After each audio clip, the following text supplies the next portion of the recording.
ഈരേഴു ലോകവും നിന്റെ ഗൃഹമപ്പോൾ ചേരും. ഗൃഹസ്ഥനാകുന്നതെന്നുള്ളതും നിന്നുടെ സന്നിധി മാത്രേണ മായയിൽ നിന്നു ജനിക്കുന്നു നാനാ പ്രജകളും. അർണോജ സംഭവനാദി തൃണാന്തമായി ഒന്നൊഴിയാതെ ചരാചര ജന്തുക്കൾ. ആശയം വിശദീകരിച്ചോളൂ. അയോധ്യകാണ്ഡത്തിലെ നാരദരാഘവ സംവാദത്തിൽ നിന്നും എടുത്ത വരികളാണിത്. ഇതിൽ നാരദൻ ശ്രീരാമനോട് പറയുന്നു, 14 ലോകവും നിന്റെ ഭവനമാണ്. ആ നിലയ്ക്ക് നീ ഗൃഹസ്ഥൻ തന്നെ.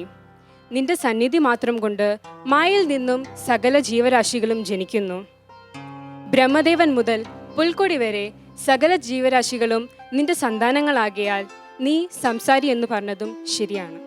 Very good.